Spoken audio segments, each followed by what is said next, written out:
Hi guys, this is Imperio and this is my tutorial on Nether transport systems. People ask me a lot how you can use the Nether to get around and get around more quickly. So this is going to explain how to set up portals that line up with each other and whatnot. If anyone wants to come and play along on this server, the address is here, imperio.bounceme.net. It's a mostly vanilla server. The only mods I'm running is an anti-X-ray mod and an anti-griefing claims mod. It is a whitelist server, so if you want to get whitelisted, shoot me an email.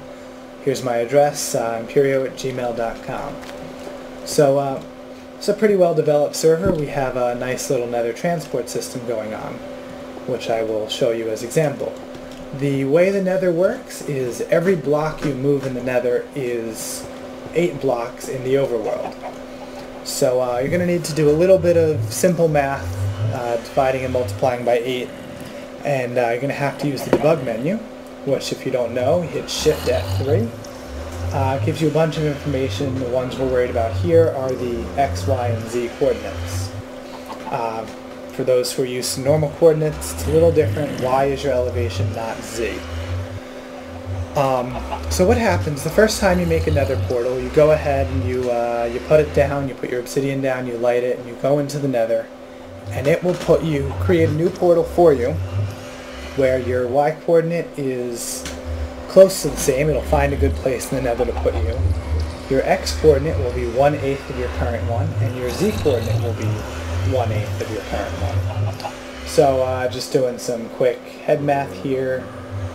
Our X coordinate's negative 340, so you divide that by 8. You're going to be at about negative 43 or so for X, and positive 6 or so for Z. So we go through the portal, and let's see where it puts us. There's our X, negative 43, and our Z at 6. So these two portals are almost perfectly lined up with where they need to be. What happens when you create another portal is on either side, the overworld or the Nether, it will search for a portal that is somewhat close, and it will find the closest portal it can in the other world. So if you make some portals that are kind of near each other in the overworld, they're going to link to the same portal in the Nether, and if you don't want that to happen, you're going to have to create them yourself. It will only create new portals for you if you make them really far apart. So this portal is set up pretty much perfectly with my portal in my base, and we've got a whole bunch of stuff going on here. So let's go up to my other town. So it's not that far of a run. We have to travel through the Nether, but remember, every block we move here is 8 blocks in the overworld. So now we go through this portal. It's at negative 55 and 51. So quick math, and I'm going to cheat. I'm going to pull the calculator out for this one.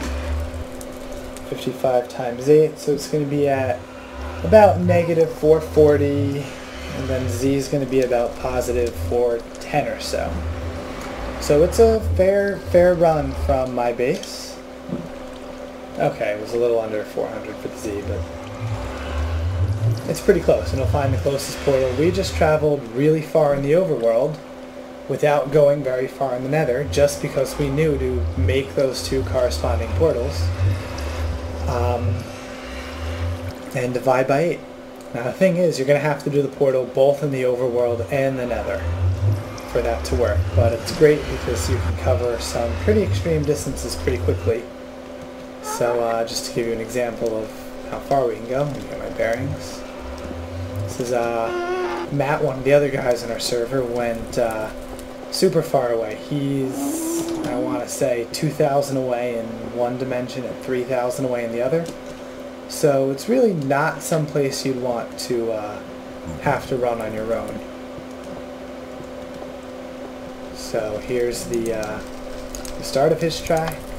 It's a track in the Nether, so we're going 8 meters per second in the Nether, which is pretty much 64 meters per second in the overworld. And, He just redid this track. He was telling me to have a look at it. It looks pretty nice. And I don't know if you noticed when we got in, there's some half slabs where my head is.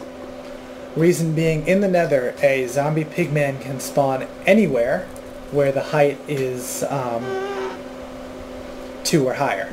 So what we do is we throw those half slabs there, which mean that there is actually no room for them to spawn. And actually a player can't even walk there. There's absolutely no room for the player to move.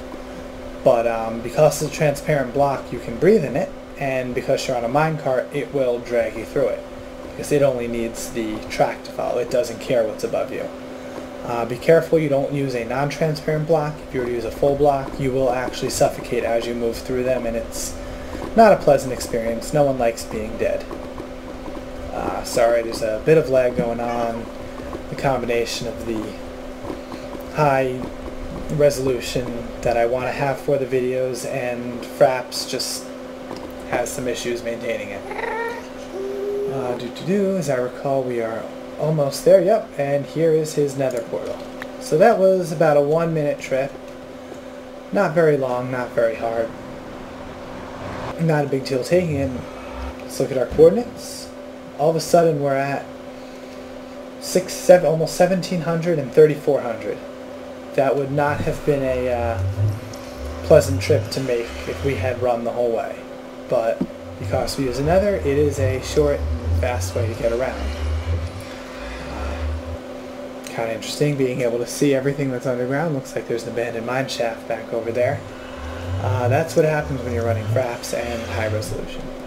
But hope you enjoyed this video. It's a nice little tutorial on how to get around. Go and join all my other tutorials and hop on my server if you'd like to chat with us or play around, and be more than happy to give you some more detailed instructions, or you can play around for yourself and see what happens. I don't know why that didn't just work. Hooray lag. Okay, have a good one and see you for my next video.